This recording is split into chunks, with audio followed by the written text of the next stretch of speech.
This is Pet Life Radio. Let's talk pets. ER Vet is brought to you by Heroes for Healthy Pets. We're passionate about your pet's health.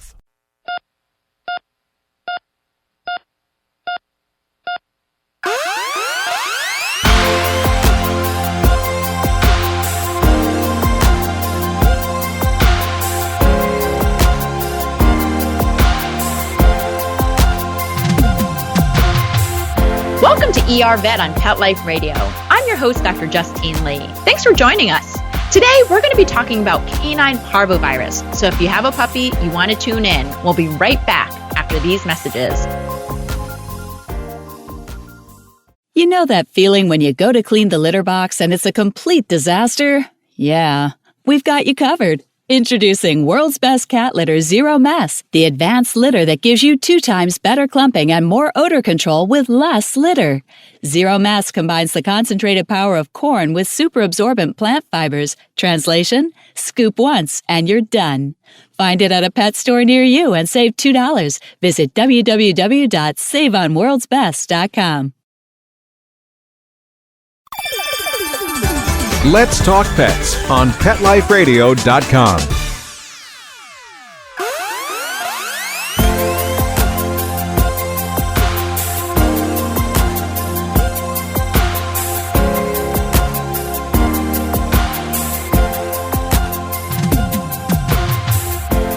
Welcome back to Pet Life Radio, and you're on with ER Vet, and today we have a special guest, Dr. Garret Pachtinger. Dr. Pachtinger, thank you so much for joining us today. Thanks for having me. So Dr. Pachtinger is an emergency critical care veterinary specialist at the Veterinary Specialty and Emergency Center, which is a Blue Pearl Veterinary Partner Hospital, and that's located in Levittown, which is right outside of the Philadelphia area. And Dr. Pachtinger, why don't you introduce yourself on a little bit of background, where you trained, and do you end up seeing a lot of canine parvovirus either during your residency or where you practice now? Happy to. And again, thanks for having me on the show today. So I am, as Justine said, I am a veterinarian. I did my veterinary training at the University of Pennsylvania. So after my undergraduate degree, I went to 4 years of veterinary school, followed by an internship, fellowship, and then a residency to become board certified in emergency and critical care. And so I've been practicing medicine in the greater Philadelphia area now since about 2005.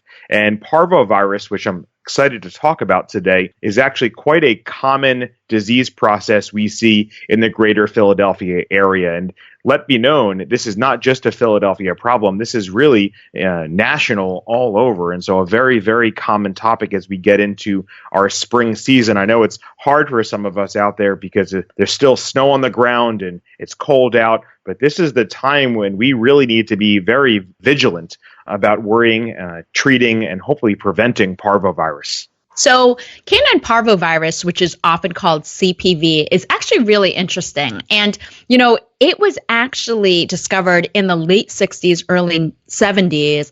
And the frustrating thing as a veterinarian is that there is a vaccine that is super protective. It's almost 99% effective. But unfortunately, we're still seeing a lot of canine parvovirus. So I just wanted to talk a little bit about canine parvovirus and the transmission, and then we'll talk to Dr. Garret Pachtinger about the clinical signs, how we diagnose it, and how we treat it. When it comes to canine parvovirus, you do have to be aware if you have a puppy or an immunosuppressed dog, or if you do a lot of foster or you do a lot of rescue work, you have to pay attention to today's ER Vet show. And the main reason why is because parvovirus is so infectious. It typically affects young dogs that are usually, again, undervaccinated, unvaccinated, or immunosuppressed. I did want to talk a little bit about canine parvovirus. It is a virus. It's what we call a non-enveloped DNA virus. And it's the type of virus that really prefers to infect rapidly dividing cells. What are rapidly dividing cells in your body? Well, typically your bone marrow, your gastrointestinal tract, and even your heart muscle, what we call the myocardium. Important to know that most dogs are protected for it when they get vaccinated. This is the P in the DHPP vaccine. The key thing to remember is canine parvovirus can be life-threatening, and it's because they end up dying of severe dehydration. So we'll talk about transmission, but Dr. Pachtinger, can you tell me some of the most common clinical signs that owners should be aware of when they see a dog that's presenting? Maybe it's an under-vaccinated puppy, or they just got the dog, they just rescued the dog. What signs should owners look for? Absolutely, happy to. And so remembering what you just said, that this virus attacks rapidly dividing cells. Some of the most rapidly dividing cells in the body are the cells that line the stomach and the intestines. So if your stomach or intestinal cells are affected, they are irritated, they are inflamed, some of the most common signs that we see are loss of appetite, vomiting, and diarrhea. So if you have any dog that is clearly under 1 year of age and starts presenting with these signs, that is a test that your veterinarian will likely talk to you about, because it's very important that we know that is what's going on or that is what's not going on, in understanding how to best treat them. So again, signs of not eating, not moving, acting really lethargic, drooling a lot, like they're nauseous, vomiting, abdominal pain, diarrhea, or straining to defecate. When in doubt, if you see any of these signs in a puppy, you want to get to a vet right away. Now, based on the fact that we both practice in Philadelphia and a lot of inner cities, what are some of the more common breeds that may be at increased risk or that you see more frequently with parvovirus? That's a great question. And so there's some thought out there that certain breeds are a little bit more at risk for getting this, and potentially even a little bit more at risk as they're a little bit older in age. And so you commented, as did I, that this is typically seen in dogs less than 1 year of age. But pit bulls are one breed, Dobermans and Rottweilers are three different breeds that tend to be maybe a little bit more predisposed, a little bit more sensitive to this virus. And I'm sure we all have those anecdotal stories, the stories that don't fit into the textbook classic mold. But I've absolutely seen dogs of those breed, the pit bull breed, the Rottweiler breed, and the Doberman breed, that not only get parvovirus, that can even get parvovirus at a slightly older age, 2, 3, even a 4-year-old dog. And that's really interesting, because you would expect a dog by 2, 3, or 4 years of age, even if they've never been vaccinated for this virus, there's some natural exposure. This virus is fairly ubiquitous. So if you go to your dog park, the kennels, maybe even somebody else's backyard, there's a chance that you may have that virus in the grass, in the soil there. So a dog, by little, may have a little bit of natural exposure that builds up their antibody, that builds up their immune system, which is why it's so uncommon for a dog that is older in age, even if they're not fully or vaccinated at all, to get this virus, to get this disease. And so that's why it's often a dog disease less than 1 year of age. But that Rottweiler, Pit Bull, and Doberman breed tends to be a little bit more predisposed. I will add, I've definitely seen it in a lot of mixed breed dogs, Labradors, German Shepherds, even Alaskan sled dogs are all thought to be at increased risk. And one of the reasons why we are talking about this today on ER Vet is because, unfortunately, parvovirus can be really expensive to treat. And we'll talk about prevention and how we can prevent it at the end of today's show. But really important that owners know, it is so important to realize that your dog has to be protected for this potentially life-threatening disease. The way that puppies die from this is because they get so dehydrated from the vomiting and diarrhea. And so I tell people, it's like you getting cholera nowadays. It's super, super rare. And again, while we see it more commonly in the ER, it's only because, unfortunately, these dogs aren't well vaccinated. So if you have one of those breeds that we just talked about, the Pit Bull, the Rottweiler, Doberman, Labradors, rescue dogs, it is so important. You need to make sure your dog is vaccinated. And keep in mind, one vaccine does not protect your dog. 2 vaccines don't protect your dog. Your dog has to get multiple vaccines in a vaccine series in order to mount an immune response. And that means that your dog has to go into a vet every 3 to 4 weeks in order to get that vaccine to rebooster them. It's not an attempt at us trying to make more money as veterinarians. There's actually a scientific reason why we're vaccinating that often. And those breeds that we talked about typically need to be vaccinated out to 16 to 20 weeks. Now, Dr. Pachtinger, what's the main treatment for canine parvovirus? Great question. And so, unfortunately, similar to talking about the cholera or the flu, there's not really what I would call, in quotes, a cure or an antidote that one pill or one injection is going to make this better. And somebody may ask, well, I've heard about that Tamiflu antiviral for people that have the flu. Can't I use an antiviral if my dog gets this parvovirus? And the answer currently is unfortunately no. There are not really any great antivirals out there to help make this virus go away. And so ultimately, like when you get the flu, it's a lot of supportive and symptomatic care. As Dr. Lee was saying, one of the biggest concerns we have for these patients is dehydration. And so most of these patients, when they come into the hospital and they're sick, if they need to be hospitalized, they have a catheter that's often placed in their front leg in what's called the cephalic vein. That allows us to give intravenous fluids to help replace their dehydration. If they're continuing to have vomiting and diarrhea, we make sure that we're keeping up with their fluid requirements and, of course, normal maintenance. And so even in a healthy person throughout the day, you know you're supposed to drink X ounces of water per day just for your normal maintenance and metabolism and homeostasis. So we have to put together a fluid therapy plan for these patients that covers their maintenance, what they're dehydrated because of the vomiting and diarrhea that they presented with, and also their losses, continued vomiting or continued diarrhea as we're treating them. And so fluid therapy is really one of the mainstays, one of the hallmarks of therapy. Remembering that many of them come in with signs of nausea, the drooling, the abdominal pain, vomiting, diarrhea. We put them on medications to help control nausea. So, for example, if you went to the hospital, Zofran, ondansetron is a very common drug that you would use.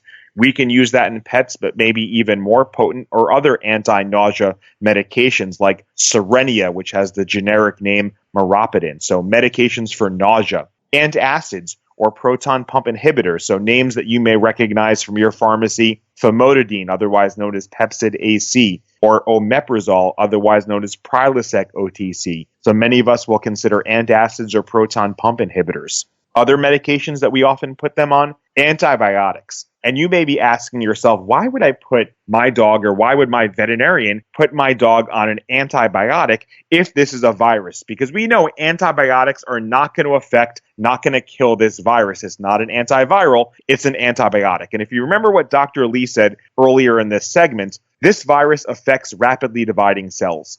And one common area that Dr. Lee mentioned was the bone marrow. And the bone marrow is what produces our white blood cells to help fight infection. So you may be saying to yourself, well, how does that relate? We have our bone marrow and our white blood cells being affected, and you have your cells that line your stomach and your intestines being affected. Well, let's start with the stomach and the intestines. We know that poop is gross. We know after we go to the bathroom, after we pick up our dog's poop, we should wash our hands because poop is covered in bacteria. It's full of bacteria. If your intestinal and stomach cells are very affected, what we worry about is we worry the bacteria that is normally in that intestinal tract can leak out to the rest of the body. And that has the big fancy medical term translocation. Well, if we're worried about that bacteria leaking out to the rest of the body, now remember again, our white blood cells and our bone marrow are affected. Now we don't have those white blood cells to help treat that infection as well as our body normally can, as well as that dog's body normally can. And so we put them on antibiotics with the hopes of preventing secondary bacterial infection, preventing spread of that bacteria, and that big fancy medical term of whole body infection, sepsis. And so when I put together a treatment sheet, it often includes fluids, medications for nausea, antibiotics, antacids or proton pump inhibitors, and potentially certain types of pain medication if they have significant belly pain from all of their stomach and intestinal upset. Great information. Thank you so much, Dr. Pachtinger. Now, we're going to take a short break, and we'll be right back with Dr. Pachtinger right after these messages.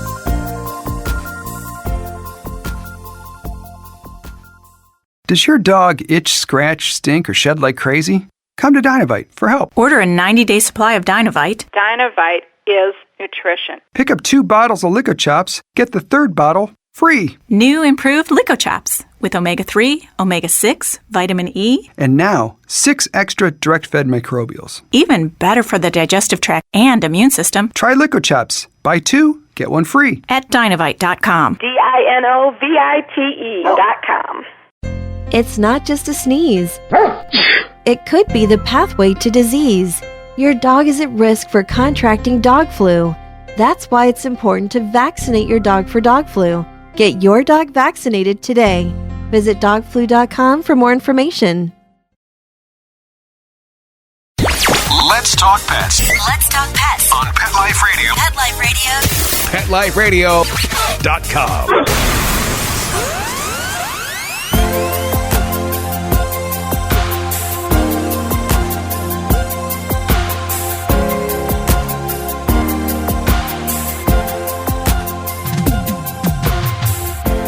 Welcome back to ER Vet on Pet Life Radio.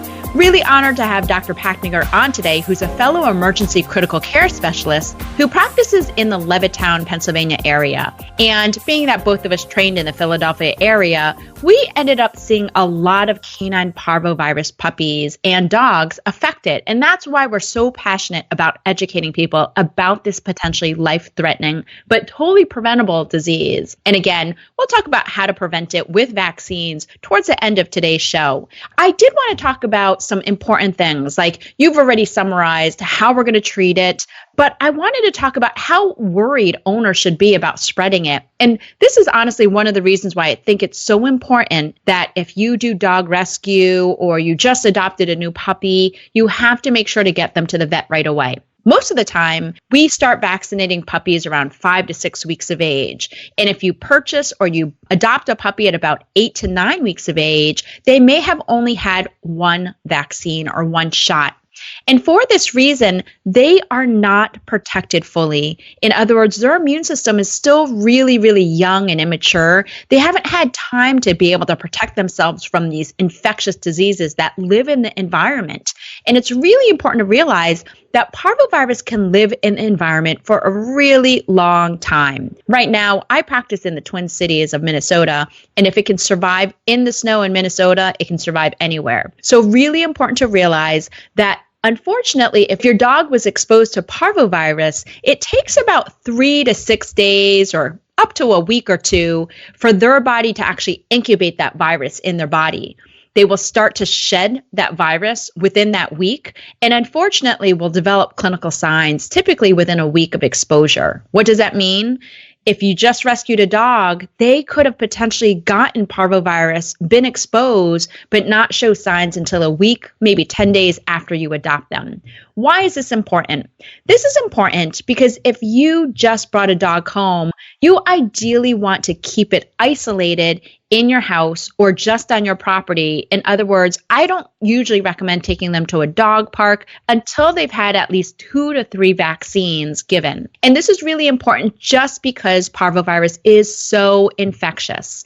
Now, you may not think your dog is exposed to dogs with parvovirus, but any feces, any kind of vomit, saliva, sharing water bowls, these can all result in contamination. So again, protect your dog, protect your puppy, and make sure they have at least 2 to 3 vaccines before you bring them outside. The other important thing I wanted to talk about, in addition to treatment, is there were 2 recent papers that just came out that talk about outpatient treatment of canine parvovirus. And we'll talk about this because a lot of animal rescue owners will often say to me, hey, can I try the Colorado protocol? What exactly does that mean? Well, earlier this year, there was a paper that came out of Colorado State University called Evaluation of an Outpatient Protocol in the Treatment of Canine Parvovirus Enteritis. I will say this was a really interesting study because it was one of the first studies to ever look at treating these guys outpatient. In general, everything that Dr. Pachtinger said is the ideal way we want to treat these guys because puppies are really, really ill. They're really dehydrated. They're oftentimes really shocky, and they need 24-hour care when they're that sick. And that's because they often have a low blood pressure. They're often hypoglycemic, where they have a low blood sugar, and really important to save them. Otherwise, they can die from this.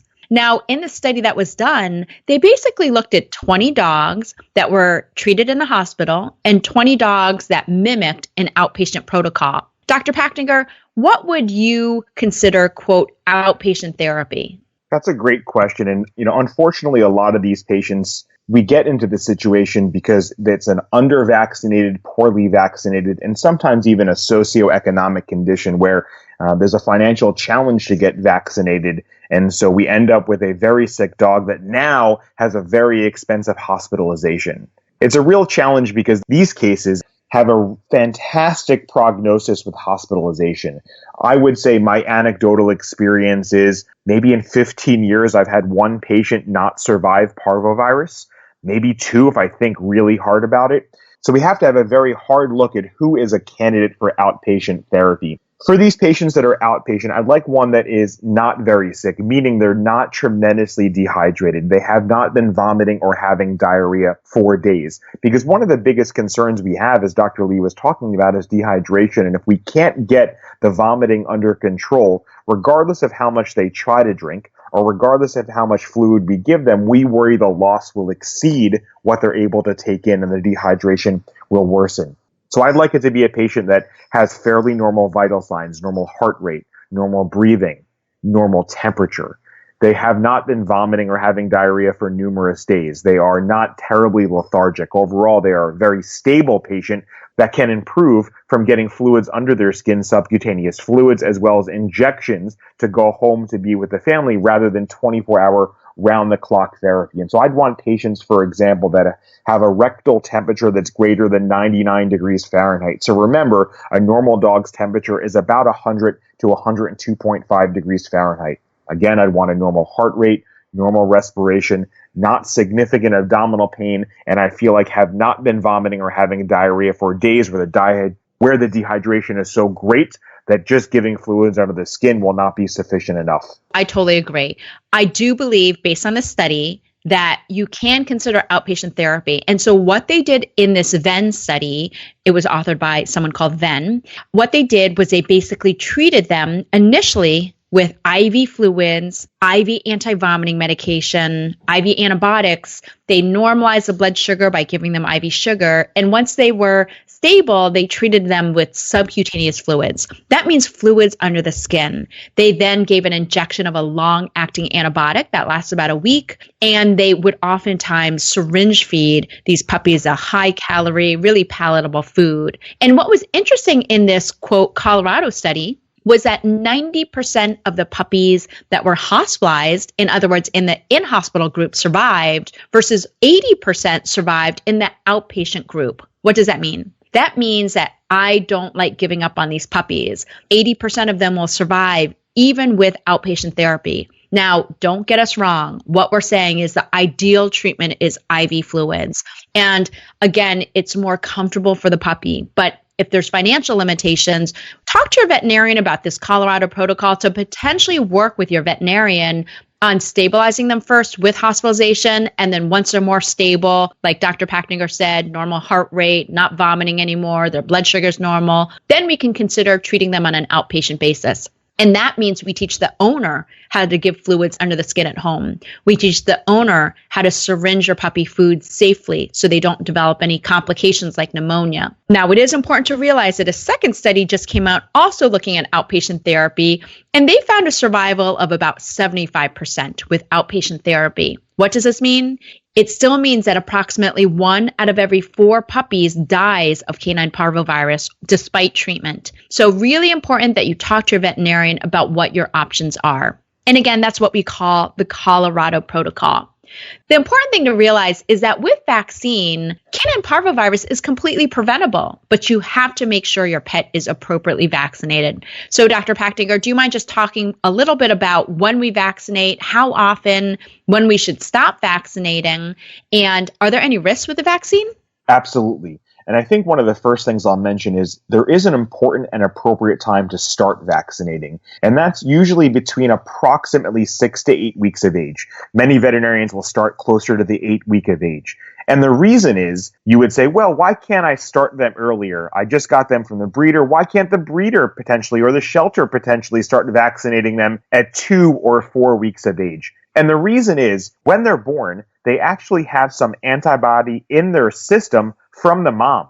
And those maternal antibodies will actually prevent a vaccine from doing its job and helping the body build normal antibodies. So if you have a lot of maternal antibody on board, that can actually negate the value of the vaccine. So puppies that are vaccinated at 4 or 5 weeks of age, I would personally consider that as an ineffective vaccine and restart the cycle closer to 7, maybe 8 weeks of age. So we want those maternal antibodies to go down and therefore the vaccine able to work to stimulate the body to make those new and protective antibodies. So we'll start them at approximately 8 weeks of age. As Dr. Lee was saying, often they'll come in every 3 to 4 weeks thereafter, so approximately 8 weeks, 12 weeks, 16, and potentially 20 weeks depending on the vaccine. And then they will come in at 1 year, and then likely every 3 years thereafter to booster that vaccine. Once those antibodies are in the system, they don't need vaccines every 4 weeks, for example. That puppy series 8,